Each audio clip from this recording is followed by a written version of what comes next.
नमस्कार. गौरी स्पेशल या व्हिडिओमध्ये आपल्या सर्वांचं खूप खूप खूप स्वागत आहे. आज आपण हंडा आणि कळशी याचा वापर करून किंवा मग आशीर्वाद देणारे जे हात असतात त्याचा वापर करून अतिशय सुंदर अशी गौराई तयार करणार आहोत. तर आपण ही गौराई खुर्चीवरती बसवणार आहे. त्यासाठी मी एक टॉवेल अगोदर ठेवून घेतलेला आहे. तुम्ही कुठलाही कपडा ठेवला तरी चालेल आणि त्यावरती आपण आता छानसा आसन टाकून घेतलेला आहे. आता यावरती आपण हंडा ठेवून घेणार आहोत आणि हंड्यामध्ये मी हंडा आणि कळशी या ठिकाणी मी पूर्ण धान्य भरून घेतलेलं आहे, जेणेकरून आपली जी कळशी आहे ती अजिबात हलणार नाही किंवा हंडा हलणार नाही. तर आपण या ठिकाणी खुर्चीवरती बसलेली गौराई दाखवणार आहोत.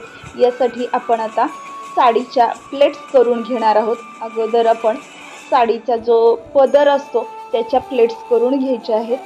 तुम्हाला ज्या पद्धतीने जमेल त्या पद्धतीने तुम्ही प्लेट्स अगोदर करा किंवा मग नंतर बसवल्यानंतर सुद्धा या प्लेट्स करू शकता.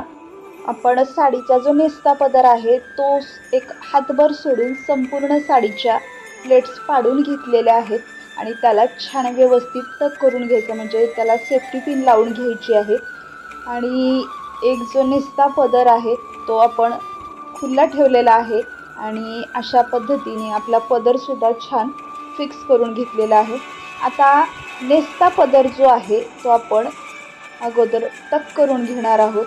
तर या कळशीमध्ये मी अर्धधान्य भरलेलं आहे, जेणेकरून आपण जी साडी यामध्ये टक करणार आहोत किंवा खोवून घेणार आहोत तर ती पूर्ण साडी आतमध्ये गेली पाहिजे. त्यासाठी थोडीशी जागा शिल्लक ठेवलेली आहे. आणि आपण साडीच्या ज्या काही प्लेट्स पाडलेल्या आहेत त्याला निऱ्या म्हटलं जातं आणि त्या निऱ्या एकदम व्यवस्थित करून घ्यायच्या आहेत.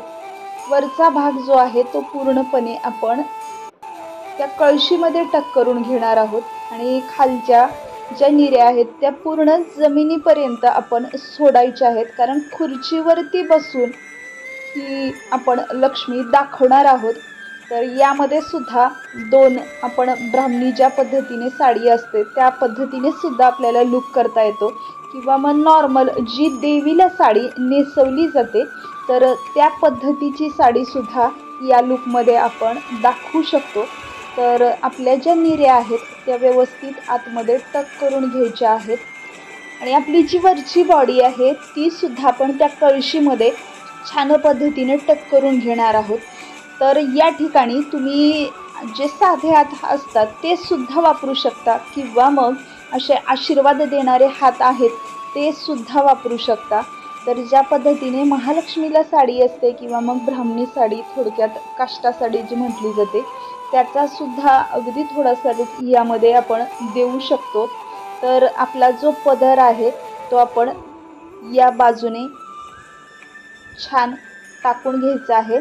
तर तुम्ही हा जो साईड पिनचा पदर आहे तर तो अगोदरसुद्धा पिनअप करून घेऊ शकता किंवा मग नंतर बॉडीनुसार तुम्हाला जसं फिटिंग जमेल त्या पद्धतीने सुद्धा आपण हा पदर घेऊ शकतो. तर अशा पद्धतीने आपला पदर छान व्यवस्थित पूर्णपणे टक करून घ्यायचा आहे आणि आपल्या ज्या निऱ्या आहेत त्या व्यवस्थित आपण सेट करून घेतलेल्या आहेत.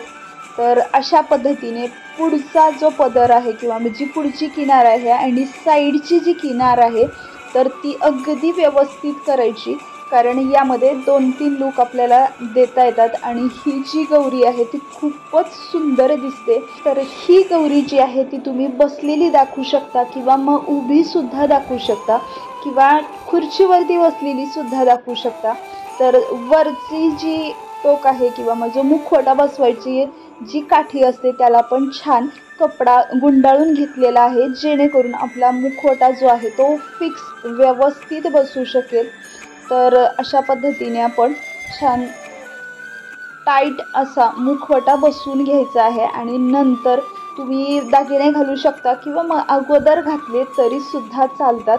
फक्त व्यवस्थित असा मुखवटा व्यवस्थित बसणं महत्त्वाचं आहे. तर आपण हा जो लूक आहे तो महालक्ष्मी किंवा मग तुळजापूरच्या भवानी देवीला जी साडी नेसवली जाते तर त्या पद्धतीमध्ये सुद्धा मोडतो. तर अशा पद्धतीने आपण आता साडी घातल्यानंतर संपूर्ण दागिने घालून घ्यायचे आहेत. कधीही दागिने घालते वेळेस सगळ्यात मोठा दागिना घालायचा, मग छोटे छोटे दागिने घालत जायचे.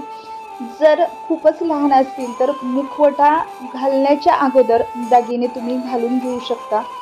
तर अशा पद्धतीने आपण संपूर्ण दागिने, नथ आणि महत्त्वाचं म्हणजे गजरा घातलेला आहे. तर तुम्ही या ठिकाणी छानपैकी केससुद्धा माळू शकता. तर अशा पद्धतीने आपण छान पदर घातलेला आहे आणि गौरीचा संपूर्ण साज घातल्यानंतर गौरी खूपच सुंदर आणि सोबर दिसत आहे. तर हा एक लूक झाला. आता आपण गौरीला दुसरा लूक देणार आहोत. तर या ठिकाणी मी काही नोटा ज्या आहेत त्या स्टिक करून घेतलेल्या आहेत, म्हणजे चिटकवून घेतलेल्या आहेत. तुम्ही सेलो टेपनी किंवा मग गमनी कशानेही चिटकवून घेऊ शकता. आणि अशा पद्धतीने आपण या गौरीचा दुसरा लूक तयार केलेला आहे. तर गौरीलाच धनधान्य लक्ष्मी असं सुद्धा म्हटलं जातं. तर धनाची बरसात करणारी लक्ष्मी आपण या ठिकाणी दाखवू शकतो. तर ही एक तर आशीर्वाद देणारी गौरी आहे आणि त्याचसोबत पैशाची बरसात तुम्ही या ठिकाणी धान्याची दाखवू शकता किंवा मग अगदी दुसऱ्या कुठल्याही वस्तूची, सोनं नाणं किंवा जे कॉईन्स असतात तर त्या कॉईन्सनी सुद्धा आपण ही धनाची बरसात करणारी लक्ष्मी आपण दाखवू शकतो. तर ही दिसण्यासाठी खूपच सुंदर अशी दिसते.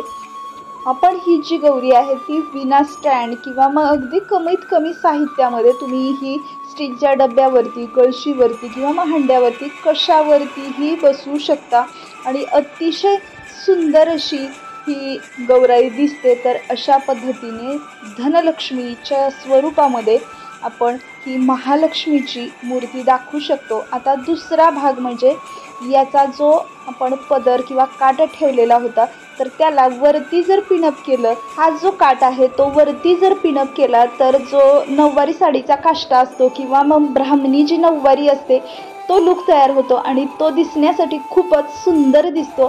तर अशा पद्धतीची अतिशय सुंदर आणि सोबर अशी ही गौराईची सजावट जर तुम्हाला आवडली असेल तर अशाच नवनवीन व्हिडिओसाठी या चॅनलला लाईक, शेअर आणि सबस्क्राईब नक्कीच करा.